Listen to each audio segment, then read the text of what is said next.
By-ends, my brethren, as you know, we are all going on pilgrimage. Therefore, to divert our attention from base things, allow me to propound this question unto you. Suppose a man, a minister, or a tradesman, should have an opportunity before him to obtain the good things of this life.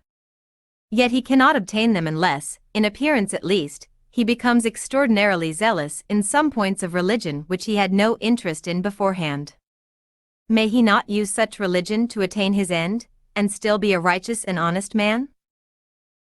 Mr. Moneylove, I see the bottom of your question.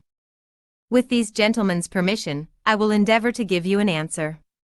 Firstly, to speak to your question as it concerns a minister himself. Suppose there is a minister, a worthy man, who had only a very small salary, but desires a greater and more lucrative income. He now has an opportunity of getting it, but only by being more studious, by preaching more frequently and zealously, and, because the disposition of the people requires it, by altering some of his principles. For my part, I see no problem with a minister doing this, yes, and a great deal more besides, and still remain an honest man. I say this, for the following reasons. First, it cannot be denied that his desire for a larger income is lawful, since it is put before him by Providence. So then, he may strive to obtain it, without his conscience raising any questions. Secondly, his desire for a more lucrative income makes him more studious, a more zealous preacher, and so forth, thus making him a better man. Yes, it also makes him improve his natural abilities, which is according to the mind of God. Thirdly, as for his complying with the disposition of his people, by altering some of his principles so that he may better serve them, this indicates 1. That he is of a self-denying temperament.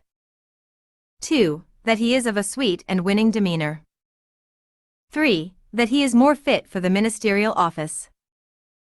Finally, I conclude then, that a minister who changes a small salary for a greater one should not, for so doing, be judged as a covetous person. Rather, since he has improved his abilities in industry, he should be counted as a worthy minister who has expanded his opportunities to do good. And now to the second part of your question, which concerns the tradesman you mentioned. Suppose such a one has but a poor shop, but by becoming religious, he may increase his market, get more and far better customers to his shop, and perhaps even get a rich wife. For my part, I see no problem why this may not be lawfully done. I say this, for the following reasons. First, to become religious is a virtue, regardless of whatever reason he becomes so. Secondly, nor is it unlawful to get a rich wife, or more customers to his shop. Lastly, the man who gets these by becoming religious, gets that which is good, from those who are good, by becoming good himself. So then, here is a good wife, and good customers, and good gain, and all these just by becoming religious, which is good. Therefore, to become religious to get all these, is a good and profitable endeavor. This answer, made by Mr. Moneylove to Mr. By-end's question, was highly applauded by them all. They therefore concluded that it was most wholesome, advantageous, and unable to be contradicted. Because Christian and Hopeful had opposed Mr. By-end's previously, they jointly agreed to challenge them with the same question as soon as they caught up with them, for they were still within sight. But they decided that old Mr. Hold the World, and not Mr. By-end's, should propose the question to them.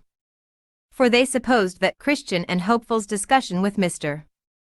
Hold the World would be less heated.